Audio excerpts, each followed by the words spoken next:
को लेकर मुख्यमंत्री आवास में अहम बैठक जारी है, जिसमें विधायक और संगठन के लोग भी मौजूद हैं। तो इस वक्त की बड़ी खबर आपको बता दें कि हरियाणा में नई सरकार के गठन को लेकर मंथन किया जा रहा है। अहम बैठक बुलाई गई है, सीएम आवास में बैठक हो रही है, जिसमें चुने हुए विधायक और इसके अलावा संगठन के जो लीडर्स हैं, जो नेता हैं, वो भी मौजूद हैं। तो नई सरकार को लेकर अहम बैठक चल रही है। शपथ ग्रहण समारोह को लेकर ये बैठक हो रही है। शपथ ग्रहण समारोह की रूपरेखा तैयार की जाएगी, मंथन किया जा रहा है और नई सरकार के गठन को लेकर ये बैठक काफी अहम मानी जा रही है।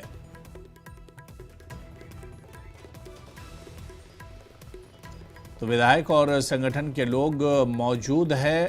नई सरकार के गठन को लेकर ये बैठक बुलाई गई है। सीएम आवास पर ये बैठक है क्योंकि आने वाले 17 अक्टूबर को शपथ ग्रहण समारोह है और शपथ ग्रहण समारोह में खुद प्रधानमंत्री नरेंद्र मोदी भी शिरकत करेंगे। इसके अलावा कई केंद्रीय मंत्री भी शामिल होंगे।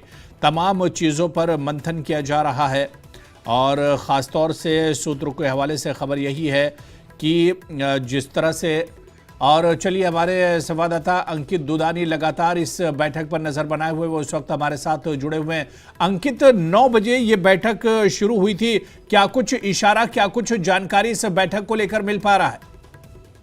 बिल्कुल, बैठक जो हो रही है वो 17 अक्टूबर को जो शपथ ग्रहण समारोह हो रहा है नई सरकार का, उसकी तैयारियों को लेकर के है, क्योंकि खुद मुख्यमंत्री उसको वॉच कर रहे हैं और प्रदेश अध्यक्ष हैं बीजेपी के मोहन लाल बडोली, तीनों महामंत्री हैं, संगठन मंत्री हैं, वो सब लोग बैठक के अंदर मौजूद हैं और कहीं ना कहीं जो शपथ ग्रहण समारोह है वो कहीं ना कहीं ऐतिहासिक शपथ ग्रहण समारोह होना है, तो उसको लेकर के कहीं ना कहीं चर्चा जो है पूरी हो रही है। एक कमेटी भी 10 सदस्यीय कमेटी बनाई गई है पंचकुला जिला उपायुक्त की अध्यक्षता के अंदर, वो भी लोग बैठक के अंदर मौजूद है। तो कहीं ना कहीं तैयारियों को लेकर के ये बैठक है और कोई चर्चा इस बैठक के अंदर नहीं होनी है, क्योंकि मंत्रिमंडल की कोई चर्चा थी तो वो दिल्ली होनी थी और मुख्यमंत्री की चर्चा थी तो वो दिल्ली होनी थी। लेकिन यहाँ जो अब 17 अक्टूबर का जो कार्यक्रम है उसको लेकर के, तैयारियों को लेकर के ये बैठक हो रही है, क्योंकि इस कार्यक्रम के अंदर प्रधानमंत्री को पहुंचना है, केंद्रीय मंत्रियों को पहुंचना है,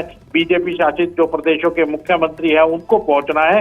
तो किस तरह से पहुंचेंगे, कहाँ उनकी लैंडिंग होगी, कहाँ हेलीकॉप्टर उतरेगा, कहाँ हवाई जहाज की लैंडिंग होगी, तो वो सारी चीजों के ऊपर विचार किया जा रहा है। और किस तरह से कार्यक्रम के अंदर जो 50,000 की संख्या बताई जा रही है कि पूरे प्रदेश भर से 50,000 लोग इस कार्यक्रम के साक्षी बनने के लिए पहुंचेंगे, तो किस तरह से बसों की व्यवस्था करनी है, खाने पीने की उनकी व्यवस्था करनी है, तो पूरा एक कार्यक्रम को चेकआउट किया जा रहा है उस तैयारियों को लेकर के। और ये बैठक हो रही है। पहले स्थान जो है वो परेड ग्राउंड रखा गया था, सेक्टर 5 में ही परेड ग्राउंड है। अब उस स्थान को बदल करके और जो शालीमार ग्राउंड है, क्योंकि उसके अंदर जो स्ट्रेंथ है लोगों की वो काफी संख्या में आ सकती है और लगभग 50,000 मान सकते हैं कि लोग वहां आ सकते हैं, तो इसलिए अब उस शालीमार ग्राउंड को ही अब जो शपथ ग्रहण समारोह का स्थल है वो निश्चित कर दिया गया है। उसकी तैयारियां भी पूरी तरह से शुरू हो चुकी है। तो 2014 में भी अगर बात करें तो जब शपथ ग्रहण समारोह हुआ था, भारतीय जनता पार्टी की पूर्ण बहुमत की पहली बार सरकार हरियाणा के अंदर आई थी और मनोहर लाल मुख्यमंत्री बने थे, तो इसी शालीमार ग्राउंड के अंदर वो शपथ लेते हुए नजर आए थे और उस प्रोग्राम के साक्षी भी खुद प्रधानमंत्री जो नरेंद्र मोदी हैं वो बने थे। तो अब की बार फिर से उसी ग्राउंड के अंदर ये बैठक होने जा रही है और ये जो शपथ ग्रहण समारोह है ये होने जा रहा है। और यहाँ नायब सैनी जो कि अभी कार्यवाहक मुख्यमंत्री हैं वो एक बार फिर से मुख्यमंत्री की शपथ लेते हुए नजर आएंगे। जी बिल्कुल अंकित, जिस तरह से सीएम आवास पर ही ये बैठक चल रही है, कितनी देर तक ये बैठक चल सकती है और शपथ ग्रहण से जुड़ी हुई कौन से मुद्दे हैं जिन पर इस पर चर्चा एक तरह से हो सकती है, कितनी देर तक? क्योंकि 9 बजे अंकित ये बैठक शुरू हुई थी, जैसा कि आपने बताया, आधा घंटा हो चुका है, और कितनी देर ये बैठक चल सकती है?